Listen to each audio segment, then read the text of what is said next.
Buenas noches para todos nuevamente. Estamos hoy avanzando hacia el capítulo 6 del libro El Camino al Trono de Dios que estamos estudiando todos los martes. En este caso vamos a hoy hablar sobre la adoración que el Señor, el Creador del santuario, merece. Y justamente el capítulo empieza tocando algunos aspectos de Éxodo 31, allí luego de la adoración, desviada hacia Baal, o hacia el becerro, ¿no es cierto?, mientras estaba allí Moisés en el monte recibiendo ni más ni menos que la ley divina. Bueno, se da justamente el mandato de el Señor se recalca, justamente hablando en capítulo 31, versículo 15 y 16, de la santidad del reposo de Dios y lo que significa eso. Vamos a ver allí eso 31, versículo 15 en adelante. O 14 en adelante. Así que guardaréis el día de reposo, porque santo es a vosotros. El que lo profanare, de cierto morirá. Porque cualquiera que hiciere obra alguna en él, aquella persona será cortada de en medio del pueblo. 6 días se trabajará, mas el día séptimo es de reposo, consagrado a Jehová. Cualquiera que trabaja el día de reposo ciertamente morirá. Guardarán pues el día de reposo los hijos de Israel, celebrándolo por sus generaciones, por pacto perpetuo. Bueno, entonces allí vemos cómo se recalca en ese acto la santidad del reposo. Y esto es importante porque el día de reposo es un estandarte, dice la autora, que es un estandarte, un distintivo de la verdadera fidelidad a Dios. Y es de alguna manera una forma de elegir entre Cristo y Lucifer, los dos rivales principales en el conflicto. Y ella dice, ¿por qué una sentencia tan terrible contra la profanación del sábado? ¿Sí? ¿Qué pasaría si hoy se activara, ¿no es cierto?, en algún lugar del mundo o en alguna jurisdicción? Pienso en algunos estados de Estados Unidos que tienen pena de muerte y alguien dijera, bueno, el gobernador se hace adventista y dice pena de muerte para el que quebrante el sábado. Porque acá lo dice la Biblia, ese gobernador dijera, ¿no es cierto? Bueno, esto es importante porque el pueblo estaba empezando a entender la santidad de Dios y el lugar que ellos ocupaban como representantes de la luz divina en el mundo, ¿sí? Por eso la estrictez de Dios respecto de este pueblo, ¿no? Porque era ese pueblo el encargado y no otro, ¿sí? Y no otro. Dios, de hecho, no mandó de alguna manera a ejecutar a las tribus cananeas porque quebrantaran el sábado. Esa era la responsabilidad de llevar la luz y de representar la luz del pueblo hebreo. Y dice entonces, ¿por qué la sentencia tan terrible? Porque la verdadera observancia del sábado indica bajo qué bandera elegimos alistarnos. Nuestra actitud hacia la observancia del sábado determina si estamos bajo el estandarte negro del príncipe de la potestad del aire o bajo el estandarte manchado de sangre del príncipe Emmanuel. Cuando el pecado entró en el corazón de Lucifer fue por la cuestión del gobierno. ¿Por qué un ángel tan hermoso, sabio y talentoso como él debía ser privado del trono? Eso pensaba él, ¿no es cierto? ¿Por qué debía adorarse a Jehová y no a él? ¿Por qué su nombre no debía ser el sello de la ley divina? Se preguntaba o pensaba allí Lucifer, según la autora, ¿no? Lucifer determinó que así fuera, pero no pudo destruir la ley eterna de Dios, así que puso, ¿qué cosa? Una falsificación o una falsa marca de su autoridad. Y entonces por todas partes, dice ella, vemos el resultado de esa rebelión, no solamente en el cielo, sino que en la tierra, en los horribles crímenes, en los desastres de mar, tierra y aire, la enfermedad, el sufrimiento, el dolor de corazón, todo eso y hasta la sombría muerte es resultado de la rebelión que comenzó en el cielo y se trasladó a esta tierra. Pero ¿qué estandarte entonces tiene que defender Israel? Sigue diciendo la autora, es el estandarte de la correcta observancia del sábado, que habla justamente del lugar que yo ocupo en uno de los dos ejércitos de esta contienda. La desobediencia los apartaría automáticamente entre el pueblo de Dios. La profanación los pondría bajo el estandarte de Satanás. Por eso, estas horas tan especiales, dice ella, que representaban el lugar que ocupamos en el conflicto. Luego de esto, justamente, luego de este pasaje, empieza a recolectarse los tesoros para el santuario, para construir el santuario, y las ofrendas empiezan a recibirse. Por ejemplo, en Éxodo 35:4, vamos a ver allí poco después de esta declaración, que entonces en Éxodo 35:4, Moisés pide a la congregación, bueno, ofrendas, ¿no? Y habló Moisés a toda la congregación de los hijos de Israel diciendo, esto es lo que ha Jehová mandado.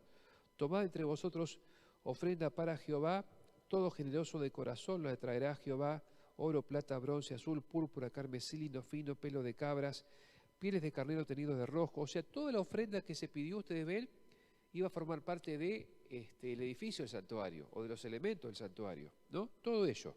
O de las vestimentas del sacerdote, sigue diciendo aceite para el alumbrado, especias para el aceite de la unción, piedras de ónice, piedras de engaste para el efod y para el pectoral. Todo eso fue lo que pidió Moisés, una ofrenda que iba a ser utilizada, no iba a ser nada derrochado, nada para el lujo, para el deleite del sacerdote o de los sacerdotes, sino que era todo de alguna manera necesario para comenzar con el servicio del santuario. Y entonces añade aquí una cita de Patriarcas y Profetas que dice, la devoción a Dios y el espíritu de sacrificio eran los primeros requisitos para preparar una morada para el Altísimo. Así que en esta ofrenda también se estaban viendo dos valores que Dios intentaba imprimir en el pueblo. Primero, la devoción a Dios, ¿sí? La ofrenda implica una entrega a Dios, ¿no es cierto?, espiritual. Y segundo, la verdadera ofrenda tiene el ingrediente del espíritu de sacrificio. Como he dicho algunas veces, la diferencia entre ofrenda y limosna es que la ofrenda un poco duele, en cambio la limosna no duele, das porque, bueno, das algo y nada más que eso, ¿no es cierto? Bueno, allí entonces se habló de esa ofrenda porque realmente esa ofrenda no iba ni más ni menos que a representar en una forma muy pálida la máxima ofrenda y el máximo don de Dios, que ¿cuál fue? ¿El santuario? ¿La ley? ¿La Biblia? ¿Los profetas? ¿Moisés? ¿Cuál fue el mayor don de Dios? Cristo, por supuesto, ¿no es cierto? Cristo fue el don supremo, tanto como dice Juan 3:16, que tanto amó Dios al mundo que ha dado a su Hijo unigénito para que todo aquel que le cree no se pierda, sino que tenga vida eterna. Y ese don de Cristo es un don para siempre, es un don definitivo. ¿Sí? Cristo fue dado a la humanidad para que sea por siempre nuestro representante, nuestro mediador, el hermano mayor de esta raza caída, pero también redimida por su gracia.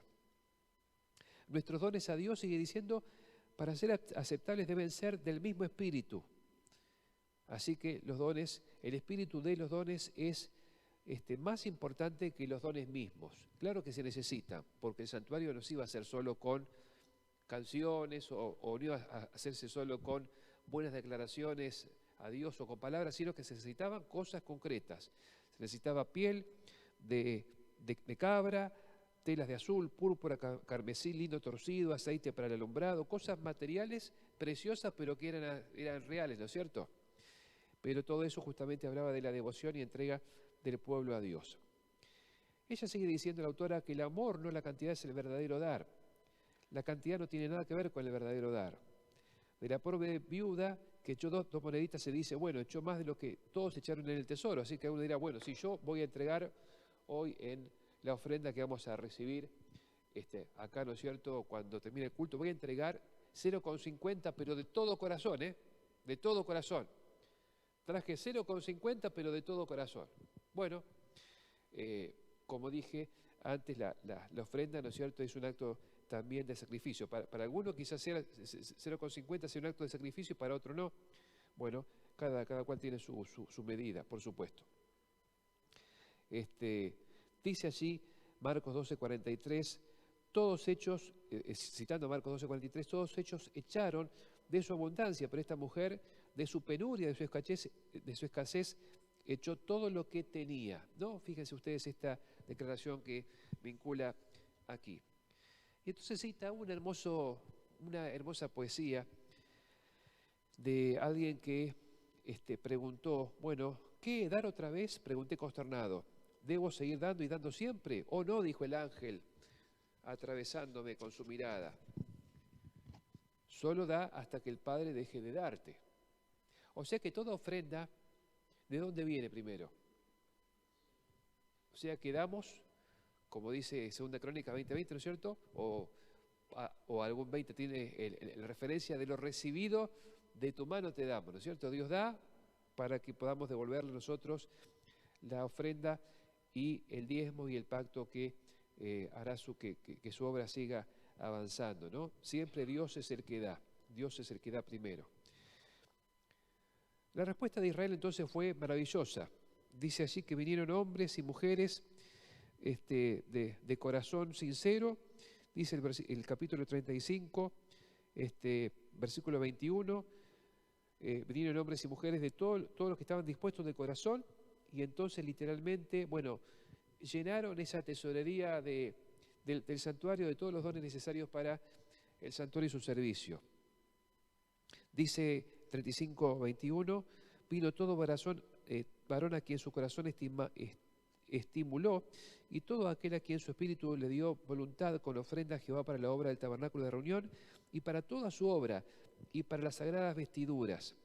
Vinieron así hombres como mujeres, todos los voluntarios de corazón, y fíjense qué palabras se repiten, una, dos, porque cuando la Biblia repite es porque enfatiza, ¿no es cierto? ¿Qué palabras se repiten aquí, en este hecho de la ofrenda? Hay palabras que se repiten. La palabra voluntad, o similar, la palabra corazón, ¿sí? Se repite, y se enfatiza allí justamente la importancia del espíritu de los que estaban allí entregando y ofreciendo de corazón. Trajeron entonces todo lo que se pidió, todo lo que se solicitó, piedras de ónice, piedras preciosas, telas, insumos, todo lo precioso que Dios estaba, allí ordenando para la instalación del santuario. Y esos dones, ¿de dónde los sacaron ellos? De los egipcios. ¿Y por qué los egipcios dieron? ¿Porque eran generosos? ¿Porque les caía simpático? ¿Porque estaban arrepentidos de tantos 400 años de esclavitud? ¿Quién hizo que los egipcios se convirtieran de la noche a la mañana en generosos? Fue Dios, ¿no es cierto? Fue Dios el que quebró la resistencia. ¿Y cómo quebró la resistencia y los bolsillos de esos egipcios? Mandando golpe por golpe y plaga tras plaga hasta que finalmente, por favor, pidieron que se fueran y los inundaron con todo su tesoro. Así que Dios fue realmente el que permitió que ellos tuvieran tesoros para poder ofrendar, ¿no? Y así es siempre. Dios es el que nos da todo para que podamos de eso, de que es todo, darle un poco para su causa, ¿no? Dice la autora, citando a R.S. Owen en un artículo de la Review de 26 de marzo del 25, así como todos los regalos de Israel eran de los despojos de Egipto, así, cuando nos acercamos a Dios, no tenemos nada que traer sino de lo que ha sido usado en indulgencias pecaminosas cuando estábamos en la esclavitud del pecado. Pero si lo traemos de buena gana, Él puede refinar y purificar y hacer de él un lugar en el que la luz de la Shekinah, de su gloria, pueda arder brillantemente. Fíjense, es interesante esto que recalca Owen, ¿no es cierto?, este autor. No es que los tesoros de los egipcios habían sido ya ideados y consagrados e hiladas todas esas telas para el santuario. Ellos lo usaban para su propio deleite, para su propio lujo, para su propio orgullo. Todo eso, ¿no es cierto?, esos aros, esas joyas, pero Dios consagró eso para darle un uso especial a través de la ofrenda. Bueno, así es entonces como nuestros billetes, ¿quién sabe si ese billete que hoy entrega uno en la ofrenda o el sábado, quién sabe si ese billete, esos 100, 200, 500 pesos o 1000 o lo que sea, no estuvo primero en manos de un narcotraficante que agarró eso vendiendo droga y después fue pasando de mano en mano y lo agarré yo? ¿Ustedes pueden garantizar que todos sus billetes que ponen en la ofrenda estuvieron siempre en manos limpias? Yo no puedo garantizarlo. Pero cuando damos esa ofrenda, aunque ese billete haya estado en manos de una persona corrupta, esa ofrenda de corazón entra y ese billete, bueno, eso va para avanzar la causa de Dios, cerca, lejos, como bien sabemos. Así como esa ofrenda de los egipcios tenían primero un uso, idolátrico, pero después Dios esa ofrenda de corazón la consagró para un uso santo, un uso especial. ¿Queda claro entonces? ¿Sí? Los dones en este mundo circulan tesoros en este mundo para hacer lo malo y parte de esos tesoros que caen en manos de los hijos de Dios, bueno, son encausados para hacer lo bueno. No sé si ustedes recuerdan unos años atrás, algunos de ustedes quizás recordará, cuando la iglesia hacía la recolección. ¿Alguno de ustedes llegó a hacer la recolección? ¿Sí? Yo hice, bueno, ya llegué a la parte final con los chicos en la escuela, se hace la recolección, bueno, y salía con Franco en Rosario, me acuerdo la última vez ahí pidiendo para el proyecto de ADRA. Pero antes la recolección en sí misma era un verdadero movimiento muy importante, ¿no? Gracias al cual se hicieron muchas cosas en la iglesia, ¿no es cierto? Bueno, así fue como también se erigió el santuario. Vamos terminando entonces con un comentario sobre dar sin provecho, ¿sí? Porque también el pueblo, antes de esta ofrenda, dio una ofrenda muy importante, y esa ofrenda se la dio a Aarón, ¿sí? ¿Y para qué le dio esa primera ofrenda a Aarón? ¿Para hacer qué cosa? Un becerro de oro. ¿Y qué pasó con ese oro que ellos dieron para hacer un becerro así, bueno, de oro puro? ¿Cómo terminó ese oro? ¿O dónde terminó ese oro? ¿Ustedes recuerdan qué hizo Moisés con ese becerro y qué pasó con ese agua? ¿Sí? Lo molió y lo echó en la fuente de agua y que se lo tomen aquellos que habían dado, ¿no es cierto? Así que fue una ofrenda sin ningún provecho. Bueno, el becerro que había hecho fue quemado al fuego, luego molido, esparcido sobre el agua que el pueblo bebía. Así que el pueblo se quedó con su oro. Y esos regalos entonces fueron dones inútiles porque finalmente se desperdiciaron. Bueno, la verdadera generosidad, luego de que Israel se arrepintió de esta idolatría, de estos falsos dones que habían dado, de estos dones desperdiciados que habían dado, el pueblo entonces trajo mucho más de lo necesario para el servicio de Dios. Esto habla justamente del arrepentimiento del pueblo de haber consagrado una ofrenda mala y ahora, bueno, haber recapacitado de dar una ofrenda generosa y rebosante para el pueblo, para la obra del santuario, ¿sí? Hasta que alguien dijo, finalmente no traigan más porque hay demasiado, y justamente, bueno, ese es, bueno,